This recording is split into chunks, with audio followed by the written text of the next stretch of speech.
Alors, le côté obscur de la force, pour faire encore une référence à à une, à une œuvre connue, c'est qu'il y a, comme je vous le disais, il y a pire que difficile à résoudre, hein. Il y a des problèmes dont on sait qu'ils n'admettent aucune solution programmable. Aucune. C'est même pas la peine de chercher. Dans la liste, on a ce qu'on appelle le problème de l'arrêt au sens où on s'arrête, le problème des mots, le 10e problème de Hilbert, la probabilité d'un théorème et la non-contradiction d'une théorie. Hein.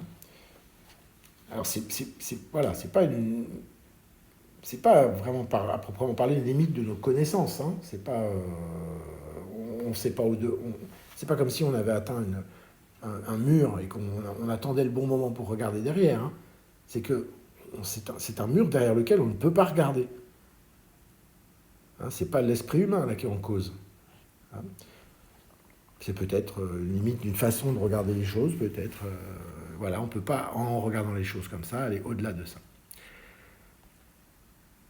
Alors, c'est quoi le problème de l'arrêt? On va le voir rapidement.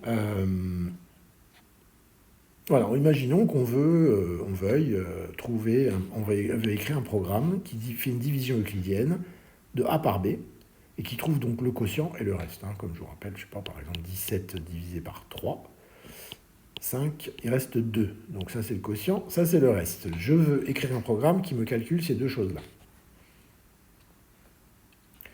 Euclide, dans sa sagesse et dans sa jeunesse, a proposé l'algorithme suivant, pas écrit comme ça, hein, bien sûr. Hein. On démarre avec le quotient à 0. On démarre avec le reste égal au nombre qu'on divise. Et ensuite, tant que le reste est strictement positif, on effectue la chose suivante, hein, si on pourrait l'écrire en Python. Ça ne changerait pas grand-chose. On enlèverait juste les 2 points. Ici, en Python, on aurait q égale 0, r reçoit a,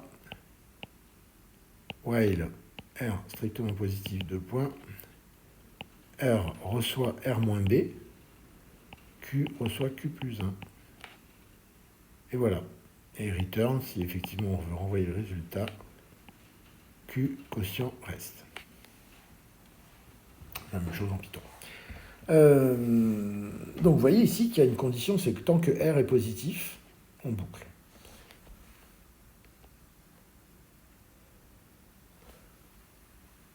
Alors on dirait que, qu'est-ce qui se passe? Eh bien, imaginez qu'on commence avec un A qui est négatif.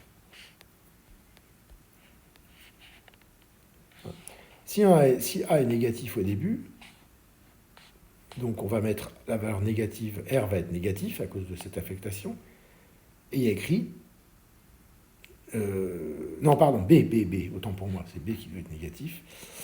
Poum poum, voilà. Donc supposons que B soit... Oui, si on donne un nombre B négatif,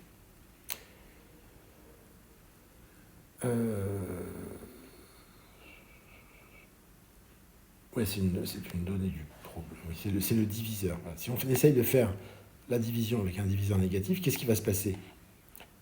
Quand on fait R reçoit R, quand on fait R reçoit R moins B, puisque B est négatif, R moins B, bah, R augmente. Donc si au départ R est positif et qu'il augmente, il ne sera jamais négatif. Donc ce test va toujours réussir et on dit que le programme boucle. Ça nous fait une boucle infinie. On attendrait d'un compilateur ou de l'ordinateur qui puisse nous prévenir, nous dire attention, si B est négatif, votre programme risque de ne pas s'arrêter. Il se trouve que, et ça c'est un résultat général, aucun compilateur, aucun programme ne peut déterminer tout seul, comme ça, en toute généralité, si un programme donné va boucler ou non. C'est un théorème qu'on doit à M. Alan Turing, qui est connu pour un tas de choses, qui est donc le Einstein de l'informatique, hein, au XXe siècle en tout cas.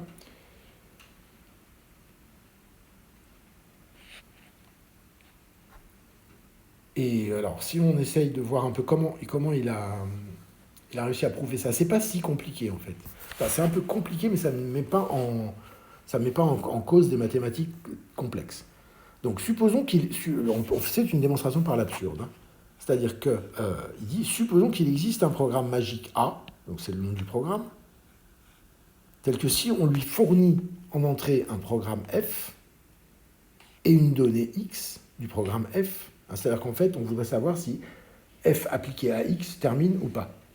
Et donc l'algorithme, le programme magique, grand A, il faut lui donner f et il faut lui donner x. Et il vous dit oui ou non. Par exemple, sur l'exemple précédent, A, si on lui donnait avec A, A c'est l'algorithme qu'on veut, c'est plutôt avec F qu'il faut voir. Voilà. Avec F, c'est le programme d'Iveucle qu'on a vu au-dessus, d'accord. Et avec X qui vaut moins, avec comme donnée AB qui valent par exemple 17 et moins 3, donc si on donne un B négatif, eh bien on a vu là, le A il doit pouvoir dire sa boucle. Voilà ce qu'on attend de A. On va dire plutôt comme ça. Sa boucle. Voilà. Et que si ça ne boucle pas, il vous dit que ça ne boucle pas. Donc, pour que le programme magique puisse fonctionner, hein, il faut que quand on applique le programme A au programme F et à la donnée X, il faut bien sûr que ce calcul-là se termine, à coup sûr. Ça, c'est obligé. Sinon, ça voudrait dire qu'il y a des programmes ou des données pour lesquelles notre programme A ne répond pas. Or, voilà. Ce qu'on lui demande, c'est de répondre. Sinon, c'est qu'il n'existe pas. Nous, on veut un programme magique. Est-ce que ça existe, un programme magique qui réponde toujours? Alors, en fait, on va décider d'un truc, c'est qu'on va décider, par exemple, que si le programme F termine avec la donnée X, ben, grand A, il renvoie 1, et puis sinon, il renvoie 0. C'est une convention, ça. Du moment que A existe, il peut afficher 1, 0, true, false, oui, non, enfin peu importe. Et à partir de ces ingrédients que sont A, F et X, on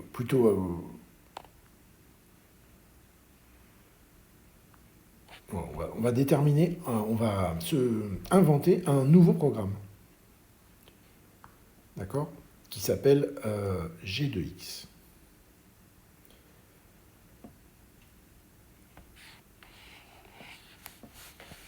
Et voici le programme G de X. Alors, si je l'écrivais en Python, je l'écrirais comme ça. Def Gx if AGX égale 1 return Gx else return 0. Ok? C'est un programme G qu'on est capable d'écrire si on connaissait A, si A existait et qu'on le connaissait, on pourrait écrire G. Ce serait aussi simple que ça. Et qu'est-ce qui va se passer? On voit immédiatement que si A de Gx est égal à 1, hein, si A de Gx égale 1, ce qu'on voit là, ça renvoie G de X. Donc autrement dit, G de X renvoie G de X, qui renvoie G de X, qui renvoie G de X, qui renvoie G de X, qui renvoie G de X, qui renvoie G de X. Et donc si jamais on voit que si A de AGX est égal à 1, ici ça boucle. Par contre, si AGX est différent de 1, ça renvoie 0, ça ne boucle pas. Ça renvoie 0, c'est terminé. Alors qu'est-ce que ça veut dire que AGX égale 1? Ben, on a dit, regardez, c'est écrit là-haut, sauf qu'on prend, à la place de F, on prend G, qui est un programme. Un G, c'est un programme, comme on l'écrit ici. AGX égale 1 si et seulement si l'appel de G de X, donc, termine.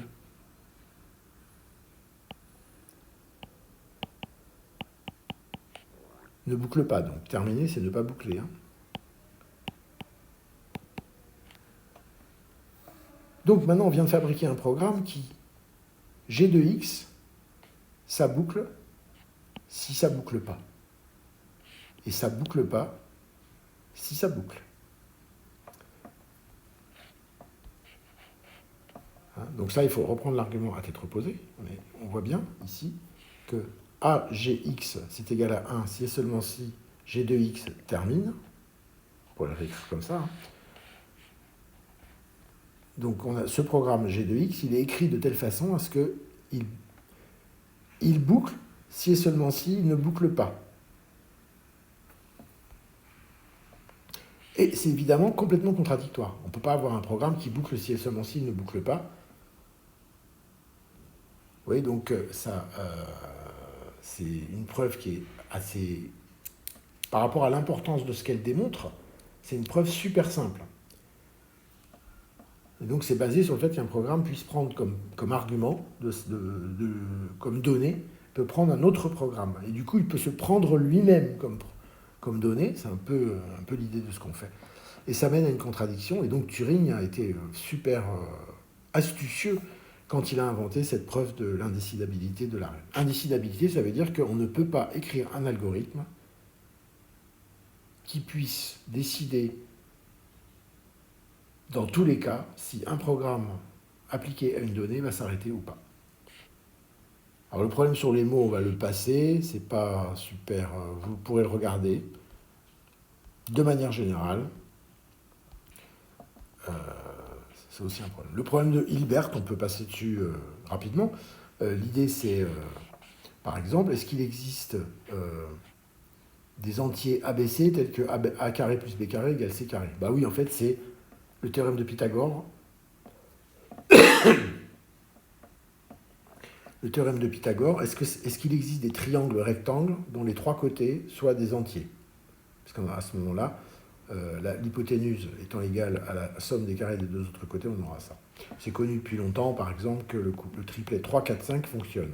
Puisque 3 au carré 9, 4 au carré 16, 9 et 16, 25, et 25 c'est exactement égal à 5 au carré. Tous les maçons connaissent ça, par exemple. Ça fait partie des choses qu'ils apprennent pour voir comment on peut vérifier si on a un angle droit ou faire un angle droit, etc., etc. Pour faire un angle droit, vous faites des mesures, vous faites un 3, un 4, et si vous avez bien fait votre angle droit, l'hypoténuse vaudra 5. Bref. Est-ce que ça existe avec des puissances 4, ça? Fermat a prouvé que non, par exemple. On ne peut pas avoir la somme de 2 puissance 4 est égale à une puissance 4e.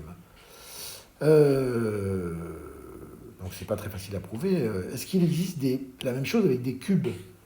Est-ce que vous prenez deux cubes, vous les fusionnez, deux cubes dont le côté est un entier, bien sûr, c'est important.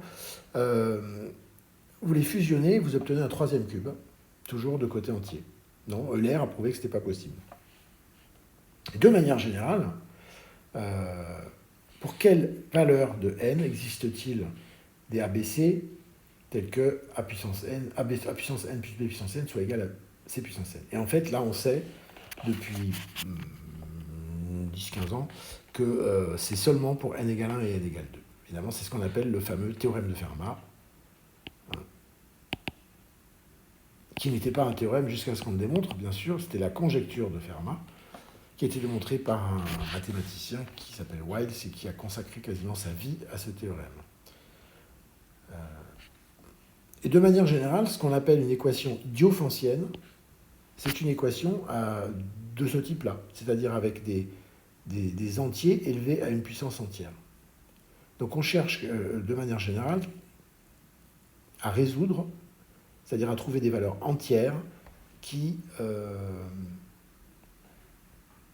soient de cette forme ou d'une autre. Ça peut être avec plusieurs, ça peut être AN plus BN plus CN égale DN. Ça a aussi une équation diophantienne. On peut même y mettre des constantes devant. 2AN plus BN plus 3CN égale DN, etc., etc. Tout ça, et on cherche des solutions. Ce qui fait que c'est une équation diophantienne, c'est qu'on cherche des solutions entières.